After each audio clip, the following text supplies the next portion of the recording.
運命の歯車は再び動き出す。ようこそアベムジカの世界へ。 Honestly, I think Avemuchka perfectly exposed how the production team was more focused on creating heart rather than properly planning a story. Based on everything shown in this anime, I truly feel regretful about its production. Welcome to my channel. Even though my name is Asia Gaming Echo, I also make content related to anime.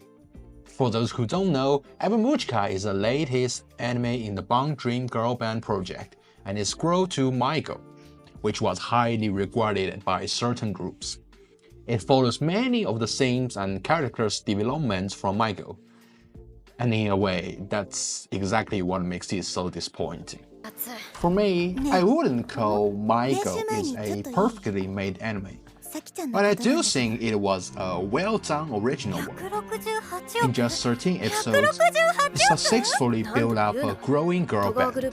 Unlike traditional bands, Maigo focused on the complex relationships between its members and highlighting real-life conflicts and personal growth. The characters went through misunderstandings, conflicts, and self-doubt before finally coming together. The emotional depths, storytelling, and character development were all excellent, making for a great view experience. But however, Avemuchka completely failed to carry out Maigo's strengths. Mujica's members are keyboard Togawa Sakiko, vocal Mutsumi Yuika, guitar Wakaba Mutsumi, bass Yahate Umiri, drum Yutenji Nyamu. Although according to Avemuchka's official setting, I should have been calling them by these names, but the truth is, aside from the pre-release promotions, almost no one took their stage identity seriously. In the very first episode, they had already removed their masks, and most of them had already appeared in Maigo, especially Togawa Sakiko, who is essentially the core character of both series. Almost every major interaction in the show is linked to her, but when it comes to how these characters were developed, let's talk about it one by one. Yohata Umiri, the bass of the band, was a character who appeared in Maigo, but didn't receive much development. In the past, she controlled her band too much, which caused resentment among the members, leading to them abandoning her during a performance. After that, to avoid wasting her passion for music, she joined many different bands. According to her, about 30, with more than 10 still active. This is an excellent foundation for her character actually. The story could have explored how she gradually felt the passion of Mujica's members, how she developed a sense of belonging, and how she grew into someone who could hold the band together. In fact, the anime tries to do this. After Mujica disbands, she is the first one to take real action to bring the band back together. But here comes a problem. Why Umiri? Mujica disbands after episode 4, even though the story said they had already been playing together for months. But she acts like she barely knows them. When Yutenji takes off her mask, she doesn't react too much. And not too much, she doesn't react, and immediately leave to practice with another band. When the disbandment is announced, she doesn't object, she just accepts it. Then suddenly in episode 7, after watching Crisis' performance, she turns to Sakiko and suggests to reform Mujica. Why? You didn't tell me the reason. The explanation given is that she felt jealous after watching the performance. But then what? I don't understand why this means she must bring back Mujica. The anime even includes a sense where she practiced with another band and her bandmates trust her completely. They said they trust her, so why would she leave a stable band to try to fix Mujika? Especially when she still has over 10 active bands. I mean, if you have to make a choice from two bands, and the one is like this, and the another one is like this, やめてやめてやめて why you have to choose this second one? Even more ridiculous is in the episode 9 when she breaks down and asks, 信じ合いたいんです no one really acknowledges her feelings. And later, when Sakiko is dealing with her own problems, she calls her again and she says, まだ信用してくれないんです it か looks like the writers knew this was supposed to be the core issue for her, but decided to solve it by making her repeat the same lines over and over again instead of actually showing her growth. She's a person, she's not a machine. Simply put, this character becomes completely sidelined. You can even say she serves a functional role in the anime, because in the end, the Mujika's reunion has little to do with her. Yutenji Namu, the drummer of the band, is a character who had no presence in Maiko. At the beginning of Evan Mujika, she plays the role of bad guy in the story. She has the most screen time in early episodes, and while Mujika's disbandment isn't entirely her fault, she definitely played a role in it. It was her argument with Sakiko that triggers Mutsumi's second personality Mortis, which led to the band breaking up. From the audience perspective, Yutenji Namu could easily be seen as the anime's villain at this point. After leaving the band, the anime shows that Yutenji is doing very well, which contrasts sharply with the struggles of other members.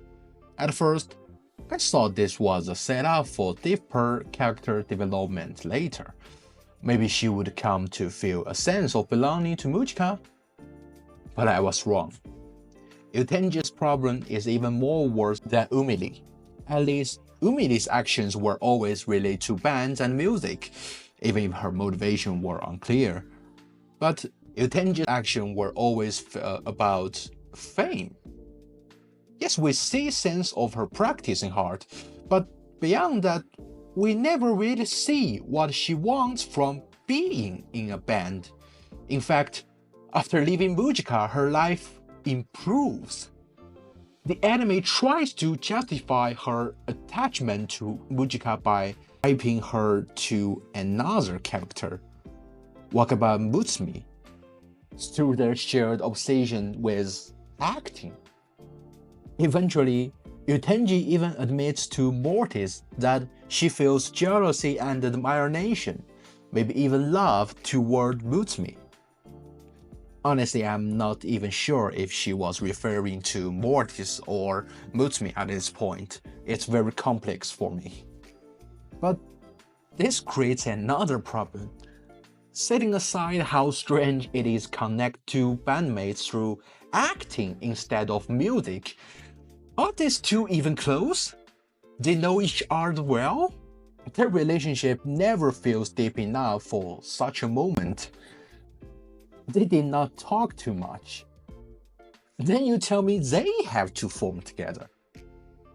Well, okay, it's your anime. In the end, Yutenji barely serves any purpose beyond breaking up Mujika and later helping Mutsumi integrate her personalities. Even she herself questions, why does it have to be a band? If the lack of screen time for the previous two characters was at least understandable, then the lack of focus on the next character is truly baffling. Misumi Yuika, or should I say Misumi Hatsune? Togawa Hatsune? As the lead vocal of Mujika and a character who was already popular during Maiko due to her looks, no fan would have expected her to be underdeveloped. Yet in Mujika's 13th episode, she only gets 3 real episodes dedicated to her. You might think, well, 3 episodes is a lot, but let's break them down. Episode 10, most of her characterization is conveyed through her singing.